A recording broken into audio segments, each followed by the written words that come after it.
Hello viewers, कैसे हैं आप सब। उम्मीद करता हूं कि आप सब बिल्कुल ठीक होंगे। तो जिस तरह से आपको पता है हमारे पास यहाँ पे एसक्यूएल की लेक्चर सीरीज चल रही है। तो आज के इस लेक्चर के अंदर हम बात करने वाले हैं डीबीएमएस, जिसको हम डेटाबेस मैनेजमेंट सिस्टम भी कहते हैं डेटाबेस की टर्मिनोलॉजी में। और इसके साथ साथ हम डिस्कस करेंगे कि व्हाट इज एंटिटी। ये भी एक टर्म है जो कि डेटाबेस लैंग्वेज के अंदर अक्सर यूज की जाती है। इंटरव्यू के हवाले से पूछा जाता है कि भाई एंटिटी क्या होता है, एंटिटी सेट क्या होता है, और इसके साथ साथ ये जो डीबीएमएस होता है ये क्या होता है। इसके हवाले से भी बहुत सारे इंटरव्यूज के अंदर क्वेश्चनिंग की जाती है। और एक प्रोग्रामर को और डेटाबेस डेवलपर को इन टर्मिनोलॉजीज के बारे में पता होना चाहिए। तो बहुत ही ज़्यादा इंपॉर्टेंट कॉन्सेप्ट है। आपने मेक श्योर करना है कि इस वीडियो को एंड तक वॉच करना है ताकि आपको इसका कंप्लीट कॉन्सेप्ट समझ में आ सके। तो वीडियो को स्टार्ट करने से पहले एक छोटी सी रिक्वेस्ट कि अगर आप मेरे चैनल पे फर्स्ट टाइम आए हो और अभी तक आपने मेरा चैनल सब्सक्राइब नहीं किया तो चैनल भी सब्सक्राइब कर लो। इसके साथ साथ बेल का आइकन भी प्रेस कर लो, क्योंकि और भी बहुत सारी वीडियोस इस लेक्चर सीरीज के अंदर आने वाली हैं। तो मैं हूं आपका सर मोहम्मद आदिल और अब हम अपना लेक्चर स्टार्ट करते हैं।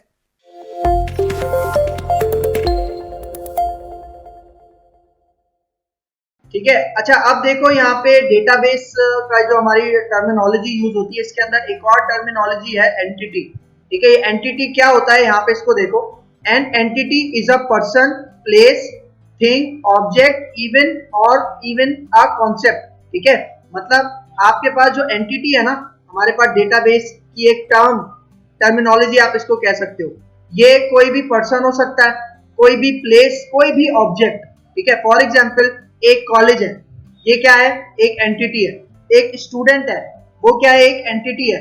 एक एम्प्लॉय एंटिटी है। ठीक है, इस तरह से हमारे पास जितने भी आपके पास लिखे हुए हैं ये क्या है, एंटिटी है। ठीक है, देखो आपके पास इंग्लिश में अगर देखा जाए हमारे पास एक वर्ड यूज होता है नाउन का। ठीक है, तो ये हमारे पास एंटिटी उससे काफी मिलती जुलती है। अब यहाँ पे देखो डेफिनेशन में क्या कह रहा है, an entity is a person, person भी हो सकता है, प्लेस जगह भी हो सकती है, थिंग कोई चीज, कोई ऑब्जेक्ट। ठीक है, इवेंट और इवन अ कॉन्सेप्ट, कोई कॉन्सेप्ट आपके माइंड में हो वो भी क्या हो सकता है, एक एंटिटी हो सकती है।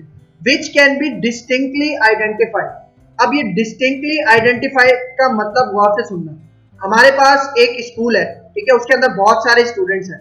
ठीक है, तो हर स्टूडेंट की एक अलग आइडेंटिटी होती है। ठीक है, मतलब हर एक अलग स्टूडेंट आईडी किस तरह से होती है, उसका रोल नंबर या उसकी स्टूडेंट आईडी। मतलब ये आप जाहिर बात है, अगर आपको रिजल्ट पता करना है आप अपने रोल नंबर से देखते हो ना। ठीक है, आप अपने नाम से नहीं देखते। क्यों नाम से नहीं देखते? क्योंकि एक ही नाम के बहुत सारे स्टूडेंट्स हो सकते हैं स्कूल में। तो यहाँ पे क्या होता है, एंटिटीज को हम डिस्टिंक्टली आइडेंटिफाइड अगर करना चाहें तो वो हम डेटाबेस के अंदर कर सकते हैं। फिर यहाँ पे देखो, each entity has certain characteristics known as attributes. इसका मतलब कि जो भी एक एंटिटी होता है ना, कोई भी एंटिटी हो उसकी कुछ कैरेक्टरिस्टिक्स होती है। जिस तरह मैंने स्टूडेंट का भी आपको बताया, स्टूडेंट क्या है, एक एंटिटी है। अब उसके एट्रीब्यूट्स में क्या क्या आ जाएगा, फॉर एग्जाम्पल स्टूडेंट का रोल नंबर, स्टूडेंट का नाम, स्टूडेंट की एज, स्टूडेंट की क्लास, ये सारी चीजें क्या हो जाएंगी, इसकी एट्रीब्यूट्स हो जाएंगी। और जो हमारे टेबल के कॉलम्स होते हैं ना, उन्हें भी एट्रीब्यूट्स कहा जाता है।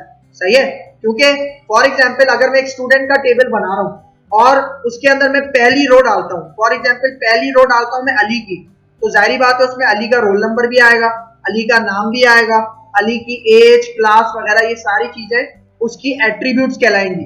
इसकी, अली की। ठीक है, और अली क्या है, एंटिटी को रिप्रेजेंट कर रहा है। और कौन सी एंटिटी को रिप्रेजेंट कर रहा है, स्टूडेंट को। फिर यहाँ पे देखो, for example student entity might include attributes like student number, वही बात, नेम, ग्रेड, ये क्या है, उसके एट्रीब्यूट्स है, कैरेक्टरिस्टिक्स है। Each attribute should be name proper appropriately. इसका मतलब कि हर एंटिटी का जो एट्रीब्यूट होगा, कैरेक्टरिस्टिक होगी, उसका एक प्रॉपर नाम होगा। सही है, जिस तरह नेम, स्टूडेंट का नेम, उसकी एज। ठीक है, ये क्या है, प्रॉपर नाम है, एप्रोप्रिएट नाम है। फिर यहाँ पे देखो, for example the entities in a university, मतलब अब एंटिटीज की मिसाल दे रहा है यूनिवर्सिटी के अंदर। मतलब यूनिवर्सिटी के अंदर कितनी एंटिटीज हो सकती है, फॉर एग्जाम्पल स्टूडेंट्स, ये एक एंटिटी है, फैकल्टी मेंबर्स, ये दूसरी एंटिटी है, एंड कोर्सेज, ये क्या है, ये भी एक एंटिटी है। फिर यहाँ पे देखो last point, a group of related entities becomes an entity set. मतलब जब आप एंटिटीज को मर्ज करते हो, ठीक है, मतलब फॉर एग्जाम्पल आपके पास बहुत सारी एंटिटीज हैं, जब आप उनको ग्रुप करते हो तो वो क्या कहलाती है, एंटिटी सेट। एंटिटी अब मैं क्या बता रहा हूं, फॉर एग्जाम्पल स्टूडेंट और फैकल्टी मेंबर्स, ये क्या है, आपस में रिलेट करती है, मतलब इन दोनों का आपस में ताल्लुक होता है, ठीक है, कि एक स्टूडेंट है वो किस फैकल्टी मेंबर से पढ़ रहा है, ठीक है, इस तरह से रिलेशन होता है ना। तो इस तरह के जो ग्रुप्स होते हैं, मतलब a grouping of related entities, मतलब ग्रुप जो कि आपस में मतलब एंटिटीज को ग्रुप करती हो, ठीक है, मतलब सिंपल सी आप डेफिनेशन इस तरह से समझ सकते हो, a grouping of related entities, मतलब जो एंटिटीज आपस में रिलेट करती हैं उनको जब हम ग्रुप करते हैं वो क्या कहलाता है, एंटिटी सेट कहलाता है। Each entity set is given a name, मतलब आप एंटिटी सेट को क्या कह सकते हो, एक टेबल भी कह सकते हो। The name of the entity set reflects the contents, मतलब जो नेम ऑफ एंटिटी होता है, मतलब एक एंटिटी का नाम, वो उसके कंटेंट को रिफ्लेक्ट करता है। रिफ्लेक्ट का मतलब उसकी परछाई दिखाता है कि अगर एक स्टूडेंट है, वो एंटिटी है, अब उस एंटिटी के अंदर कंटेंट क्या क्या हो सकते हैं, उसका नाम, एज, रोल नंबर, ये सारी चीजें क्या हो जाएंगी, उस एंटिटी का कंटेंट हो जाएंगी, ठीक है, जो कि उस एंटिटी को डिस्क्राइब करेंगी, रिप्रेजेंट करेंगी, सही है, मतलब जो कैरेक्टरिस्टिक्स होती है ना, वो एक एंटिटी को डिस्क्राइब करती है। इसका मतलब अगर मैं आपको कहूं कि भाई एक नेम है, एज है, क्लास है, फीस है, तो आपके माइंड में क्या आएगा, हाँ यहाँ पे किसी स्टूडेंट की बात हो रही है, क्योंकि उसकी एज भी है, फीस भी है, क्लास भी है, सही है। तो उस एंटिटी का नाम आप यहाँ पे कुछ भी दे सकते हो, जिस तरह हमने ऊपर अभी पढ़ा, वो एंटिटी पर्सन भी हो सकता है, प्लेस भी हो सकती है, और बहुत सारी चीजें, ठीक है। तो ये आपके पास कॉन्सेप्ट एंटिटी का। अच्छा, अब यहाँ पे हमारे पास कॉन्सेप्ट है डेटाबेस मैनेजमेंट सिस्टम, ठीक है, DBMS, मतलब ये क्या होता है आपके पास। सबसे पहले अगर मैं इसकी डेफिनेशन से पहले आपको उर्दू में एक्सप्लेन करूं कि DBMS सॉफ्टवेयर होता क्या है। देखो कि अगर एक यूजर को डेटा इंसर्ट करवाना है डेटाबेस में, तो उसके लिए एक हमें DBMS का सॉफ्टवेयर की जरूरत पड़ती है। मतलब DBMS का काम है कि वो यूजर से डेटा लेगा और डेटाबेस के अंदर स्टोर करवा देगा। ये काम किसका होता है, DBMS का, डेटाबेस मैनेजमेंट सिस्टम का। और ये जो DBMS है, ये बहुत सारे सॉफ्टवेयर के अंदर हमें मिलता है, जिसको हम डेटाबेस सॉफ्टवेयर भी कहते हैं। तो यहाँ पे अगर आप देखो DBMS है क्या, अ DBMS is a collection of related records. Related records मतलब कि जो रिकॉर्ड्स आपस में मिलते जुलते हो, जिनका कोई ना कोई लिंक हो, ठीक है, उनकी कलेक्शन को हम क्या कहते हैं यहाँ पे, DBMS रिकॉर्ड्स, ठीक है। देखो, a DBMS is a collection of related records and a set of programs that access and manipulate these records and enable user to enter, store and manage data। मतलब DBMS आपके पास एक ऐसा software होता है जो कि जिसके अंदर रिलेटेड रिकॉर्ड्स की कलेक्शन होती है, सही है, और उन रिलेटेड रिकॉर्ड्स को मैं अपने डेटाबेस के अंदर इंसर्ट किस तरह से कर सकता हूँ, अपडेट किस तरह से कर सकता हूँ, डिलीट किस तरह से कर सकता हूँ, ये सारी चीजें हमें कौन बताता है, एक DBMS बताता है, ठीक है। मतलब देखो, आप ये समझो कि DBMS एक इंटरमीडिएट है, एक मीडियम है। मतलब आप एक यूजर हो और दूसरे एंड पे क्या है, एक आपका डेटाबेस है। अब आप उस डेटाबेस से कम्युनिकेट कैसे करोगे, ठीक है, यूजर कम्युनिकेट करेगा डेटाबेस से, किसके थ्रू, DBMS के थ्रू। मतलब समझ लो DBMS एक बीच में ऐसा बंदा है, ठीक है, जो कि यूजर का काम किसके अंदर करवाता है, डेटाबेस के अंदर करवाता है। मतलब अगर आपको कोई भी डेटाबेस के अंदर ऑपरेशन परफॉर्म करवाना है, तो आप डायरेक्ट डेटाबेस में नहीं जाओगे, आप DBMS सॉफ्टवेयर के पास जाओगे और उसे बताओगे कि इस तरह से मुझे डेटा स्टोर करना है, या गेट करना है, या मैनिपुलेशन करनी है, और सारी चीजें।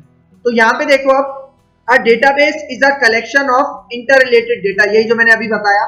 डेटाबेस के अंदर क्या होते हैं, मतलब ऐसा डेटा होता है जो आपस में लिंक्ड होता है, ठीक है। जिस तरह अभी मैंने बताया था, स्टूडेंट का नेम, स्टूडेंट की एज, स्टूडेंट की क्लास, ये डेटा आपस में लिंक करता है ना, सही है। तो इस तरह का डेटा हम डेटाबेस में स्टोर करवाते हैं। And a DBMS is a set of programs used to add और मॉडिफाई दिस डेटा, ठीक है। मतलब डेटाबेस का जो डेटा है, उसके अंदर, डेटाबेस के अंदर आपने डेटा जो इंसर्ट करना है, अपडेट करना है, डिलीट करना है, या और जितने भी ऑपरेशन, ये काम आपका कौन करके देगा, DBMS करके देगा। देखो नाम से ही जाहिर है, डेटाबेस मैनेजमेंट सिस्टम, मतलब आपके डेटाबेस को मैनेज करने वाला एक एप्लीकेशन, एक सॉफ्टवेयर, ये इसका क्या है मतलब है। अब देखो DBMS supports one of the 4 database models. अब हमारे पास डेटाबेस के कुछ मॉडल्स हैं 4। अब हर DBMS किसी एक डेटाबेस मॉडल को फॉलो करता है। अभी हम डेटाबेस मॉडल्स पढ़ते हैं, लेकिन यहाँ पे आप इतना समझो कि DBMS कोई ना कोई एक डेटाबेस मॉडल को फॉलो करता होगा। तो अभी ये जब मॉडल्स पढ़ेंगे तब हमें पता चल जाएगा कि वो कौन से मॉडल्स को फॉलो करता है। तो अब यहाँ पे देखो DBMS की क्या है, कुछ एग्जांपल्स हैं, मतलब जिसके थ्रू हम DBMS को फॉलो करते हुए कुछ ये एग्जांपल्स हमने बनाई हैं। For example computerise library system, ये एक डेटाबेस सिस्टम है जिसके अंदर आपके पास लाइब्रेरी की तमाम इंफॉर्मेशन मौजूद है। ये हमने किसके थ्रू बनाई है, डेटाबेस मैनेजमेंट सिस्टम के थ्रू बनाई है। फिर फ्लाइट रिजर्वेशन सिस्टम, मतलब आप फ्लाइट की बुकिंग करवाते हो, ऑनलाइन बुकिंग करवाते हो, ठीक है, तो ये सारी चीजें किसमें सेव हो जाती है, फ्लाइट रिजर्वेशन सिस्टम के अंदर सेव हो जाती है। फिर देखो ऑटोमेटेड टेलर मशीन, जिसकी शॉर्ट फॉर्म क्या होती है, ATM, ठीक है, मतलब जिसको आप ATM के नाम से भी जानते हो, ठीक है। तो ये भी क्या है, ये आपका बना किससे है, DBMS सॉफ्टवेयर के थ्रू आपके पास ये बना है। फिर इसी तरह कंप्यूटर पार्ट्स इन्वेंट्री सिस्टम, मतलब कंप्यूटर पार्ट्स की आपकी कोई शॉप है, ठीक है, आप क्या करते हो, उसका जो भी सेल वगैरह होती है, ठीक है, मतलब कौन सा कंप्यूटर पार्ट कितना बिका है, उसकी सेल, परचेजिंग, ये सारी चीजें जो आप मैनेज करते हो, ठीक है, किसके अंदर, इन्वेंट्री सिस्टम के अंदर। और वो इन्वेंट्री सिस्टम हम किसके थ्रू बना सकते हैं, DBMS के थ्रू बना सकते हैं। तो अब देखो इस DBMS का कॉन्सेप्ट ना आपको जरा इस इमेज से और समझ में आ जाएगा, ठीक है। और एग्जांपल यहाँ पे देखो, ठीक है, अब यहाँ पे आप देखो आपके पास ये कुछ यूजर्स हैं, प्रोग्रामर्स हैं, ठीक है, इनको इंटरैक्ट करना है डेटाबेस के साथ, देख रहे हो, लेकिन यहाँ पे जो यूजर्स हैं ये डायरेक्ट इस डेटाबेस के साथ इंटरैक्ट नहीं कर सकते। बीच में हमारे पास एक मीडियम है जिसको हम कहते हैं DBMS सॉफ्टवेयर। अब इसका काम क्या है, DBMS का काम है कि जो भी वो इंस्ट्रक्शन दे रहा है, यूजर या प्रोग्रामर जो भी इंस्ट्रक्शन दे रहा है, उसके हिसाब से डेटाबेस के अंदर रिकॉर्ड सेट करवाना है, अपडेट करवाना है, डिलीट करवाना है, या और भी बहुत सारे ऑपरेशन। मतलब आपने कहा कि भाई ये डेटा है, इसको डेटाबेस में स्टोर करवा दो, तो डेटाबेस को स्टोर करवाने का काम कौन करेगा, DBMS सॉफ्टवेयर करेगा। जिस तरह मैंने आपको बताया था SQL सर्वर मैनेजमेंट स्टूडियो जो हम यूज करेंगे, ये एक तरह का मैनेजमेंट सॉफ्टवेयर है, सही है, जिसके थ्रू हम कोडिंग के थ्रू बताएंगे कि डेटाबेस के अंदर किस तरह से हमें डेटा स्टोर करवाना है, रिट्रीव करवाना है, या उसके अंदर किस तरह से हमें डेटाबेस के एक्शन परफॉर्म करने हैं। ये सारा काम कौन करवाता है, DBMS। अच्छा अब देखो सॉफ्टवेयर टू प्रोसेस क्यूरीज। अब यहाँ पे क्यूरी का मतलब आप समझना, प्रोग्रामिंग लैंग्वेज में हम क्या पढ़ते हैं, कोडिंग, डेटाबेस की लैंग्वेज में हम उस कोडिंग को कहते हैं क्यूरी, सही है। मतलब आप जो भी कोडिंग लिखोगे ना डेटाबेस के अंदर, चाहे वो डेटा ऐड करवाने के लिए हो, इंसर्ट करवाने के लिए हो, डिलीट या अपडेट करवाने के लिए हो, उसको हम क्या कहते हैं, उस कोडिंग को क्यूरी कहते हैं। ये बात याद रखना, ठीक है। तो क्यूरी लिखता है कौन, यूजर और प्रोग्रामर। वो क्यूरी लिख के बताता है कि किस तरह अपने डेटाबेस में डेटा ऐड करवाना है या रिट्रीव करवाना है, ठीक है।